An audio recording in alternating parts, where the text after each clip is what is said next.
about stopping what she described as modern-day slavery. So there were 452 illegals apprehended at the Hyundai mega plant construction site yesterday near Savannah. And I was the one that reported the information that I had to ICE. But it goes beyond just someone working illegally. Let me explain to you. These people are working for slave wages. Some are not getting paid. Some are being trafficked. They send money home to their country. They give money to their handler. They have hardly anything left. They live in homes 5 families deep, have no quality of life. It's modern day slavery. So if you think that ICE is just going in and ripping people out of their jobs, these hardworking people that want a better life, well, guess what? Politicians have really screwed these people, because when they came here, they thought they were, hey, the border's open, we're coming in, we're going to get the 5-star treatment, and we can go to the big Walmart, and we can live in a 5-star hotel, and that's just not how it is. It's very bad conditions, very inhumane, and the Biden administration started a humanitarian crisis. So y'all can't just look at it like they're ripping good people off the job. They're probably saving their lives in the long run. But when federal agents moved in, the scale of the operation shocked everyone. More than 475 workers were detained, making it one of the largest single-site ICE raids in U.S. history. Among those arrested, over 300 were South Korean nationals, alongside workers from China, Japan, and Indonesia.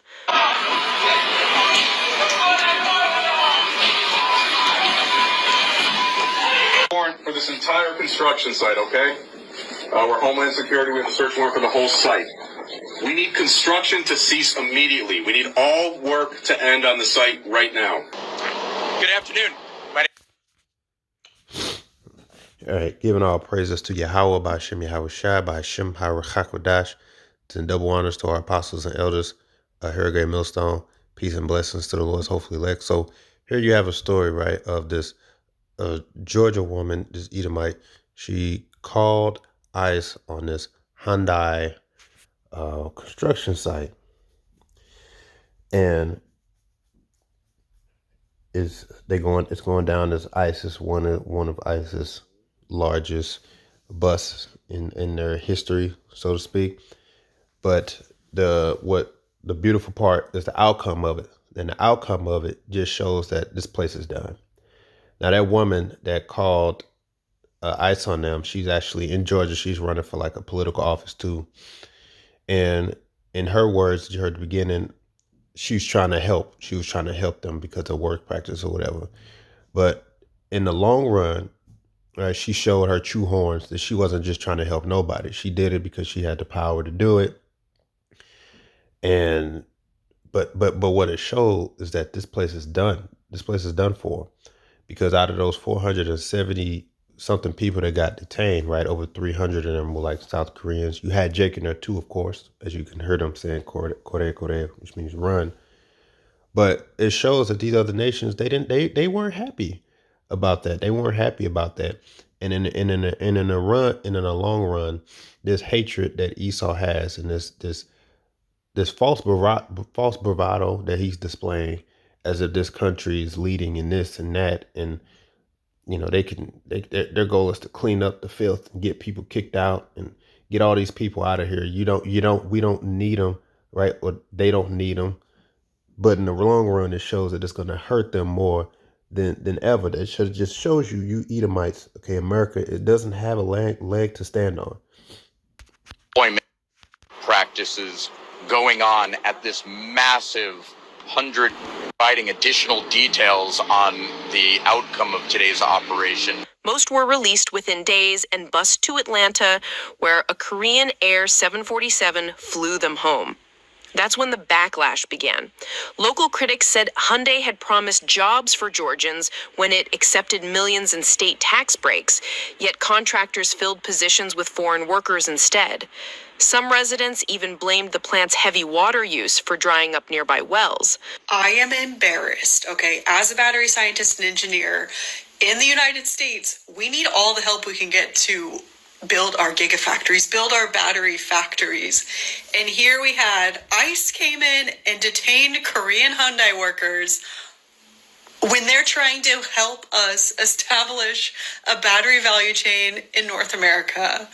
If we don't have people from other countries who actually know how to build batteries coming and teaching us Americans how to build batteries, how are we going to build batteries here?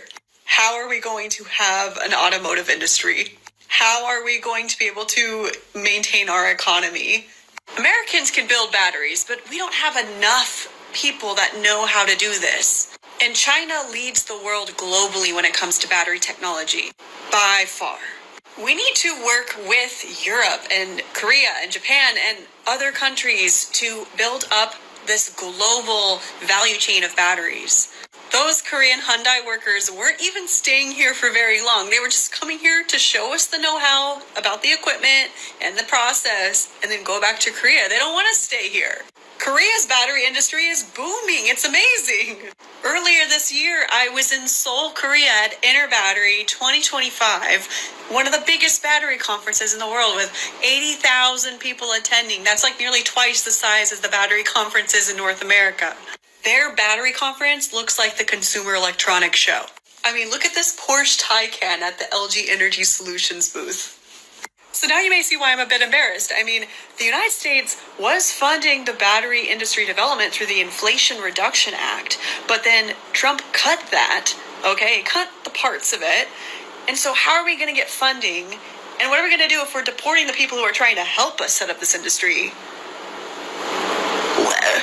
There's no strategy to this, is there? Like, what's going on? This is embarrassing. She didn't just call ICE on workers. She called ICE on 85,000 Georgia jobs and basically told South Korea, we cannot be trusted. And now she's running for Congress. The Hyundai LG battery plant wasn't just another factory. It was part of a historical investment. Billions of dollars promised to American job market by South Korea. Think about it. At a time when North Korea is flexing missiles and playing war games, South Korea took a leap of faith, choosing to invest in America, creating clean energy jobs, and partnering with us on future technology. That's not just business. That's diplomatic. That's an alliance. Now here's where it gets messy. The workers in Hyundai were brought in. They were here legally, with work authorizations, all above board. The company did nothing wrong. But when a political stunt like this happens, calling ICE on legal workers, it doesn't just create chaos in Georgia. It makes us look like we cannot keep our word. South Korea said, we'll bring jobs, money, and innovation to America. And this ICE stunt basically set us back. We'll repay you with harassment and betrayal. That's how you lose trust from global partners. That's how you make allies think twice before ever investing here again. So let's be crystal clear. This wasn't patriotism.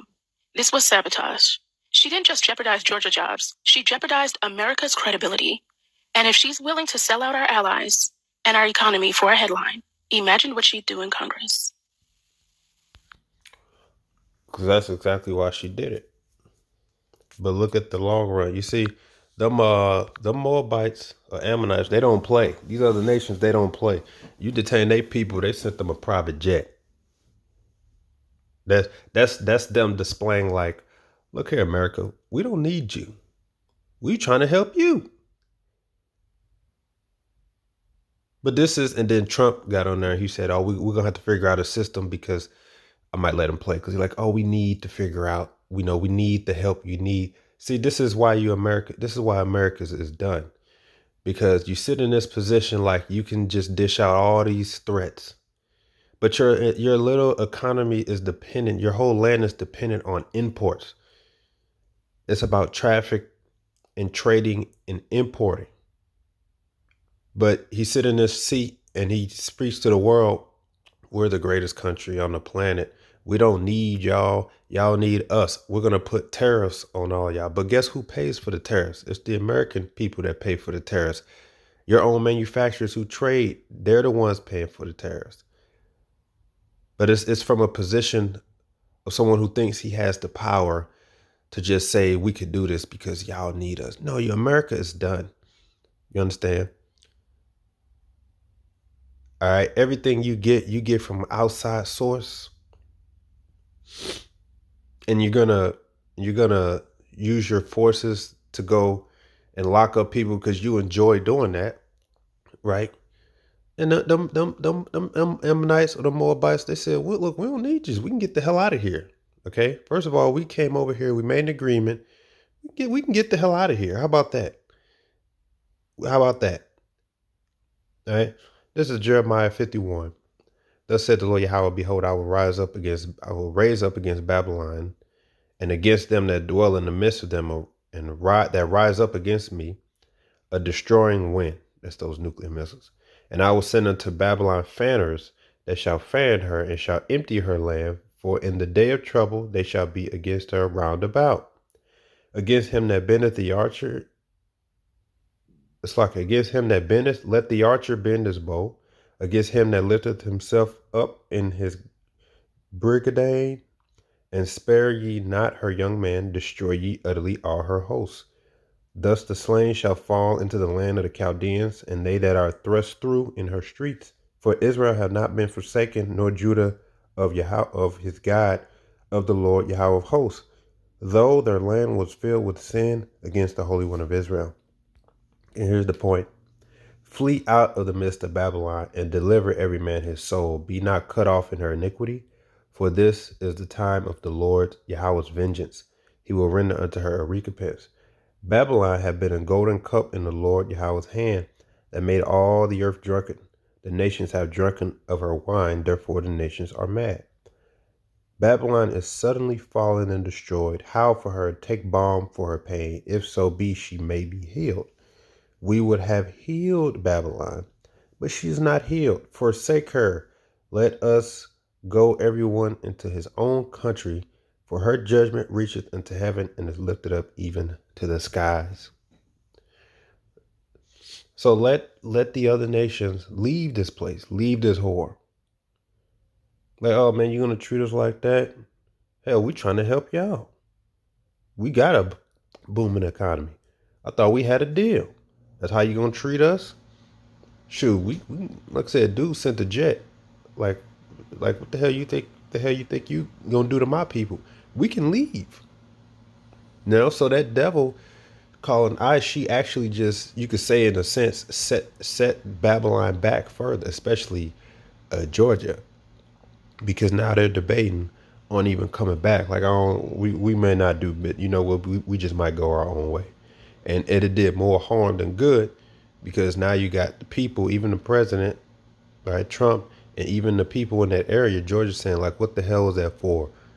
Like, why couldn't you just stick your nose out of the business? But because that's how especially these Edomite women feel, I could just call the police, or I can call ICE. Yeah, I did something good. Get them out of here. They're not here illegally. Look at everybody that isn't an Edomite as an illegal. Oh, it needs to be investigated. Oh, what are they doing? And then she goes on there later saying, oh no, they were given tax cuts and they were supposed to give it to us Georgians, and they're not giving it to Georgians and all this other stuff. But it's like, who's going to work those hours? Who's going to work those jobs? Your people ain't doing it. Just like you got farmers saying like, these people came and took all of my workers. Now who's going to do the work? See, this is what Babylon gets for thinking that she could just sit here and throw orders and bark threats around like it's a benefit to her. Like her land is a land that brings forth all good things. No, everything, it gets imported. The knowledge gets imported. You got people coming trying to help. That's why Scripture said, take balm for her. We would have healed, but she may not be healed. So what's the spirit on these other nations? Look, let's just pull out. We could try to help. We tried to help. That there's no healing Babylon. Let's just pull out. And it's actually it's Babylon's fault that they're in this situation, because they outsource everything. They import everything, and they took all their factories overseas for the sake of greed. The factories, they saw like, oh, I can build my factory across the Mexican border in 15 minutes across the border, and I could pay the workers severely less, and I don't have to pay American taxes, and I could just pay the fees to get it sent from Mexico to America, which which saves me money in the long run. So now I made double profit. So that's exactly what I'm going to do. And one company did that, then the next factory did that, then the next factory did that. Right? So it's like F the American workers. We're going to go overseas where we can make more money making it, send it over here cheaply, and then sell it on the price double for the money we put in. So we making really triple profit. This is what all of your people did since the like 50s. And now you're in a situation where everything is imported. You did this to yourself. And then going to sit up here and say, I'm going to put tariffs on all these nations. That's going to force the American companies to build the factories over here. No, it's not. It's just making a pack up shop. It's just causing the mom and pop stores to shut down. And it's causing all these people to just raise their prices. So it ain't doing nothing but hurting you. And you all got yourselves in this position. So you really can't fix it. You can't fix it. You really dependent on these other nations. So that shows that this place is done. You devils think you got some power to try to kick people out and label everybody else as the problem, and they're trying to use and abuse you. No, you need them more than they need you. Especially Jacob. You need Jacob more than Jacob needs you. All right? Like you had that racist devil talking about some let's give the blacks, Latins, and Native Americans, let's get them our own spaces. We don't want to be around them. Look, our people will want nothing more or nothing better. But your people know you can't do that. You can't do that. You need Jacob to stay afloat. You need these other countries to stay afloat. All right? Babylon is done, man. You're done. I hope they don't come back. I hope they say, look, F that plant, F it. We go to another country who appreciate our work and our knowledge that we're trying to help. Pull out. I hope that sends a domino effect of other nations pulling out as well. Let this horse sit thinking she got some type of power to bully everybody, and just let them bounce, man. Let them bounce. So that just shows this place can't be healed. It just can't be healed, man. It can't be healed. This place is done for, man. Good riddance. Hey, shalom.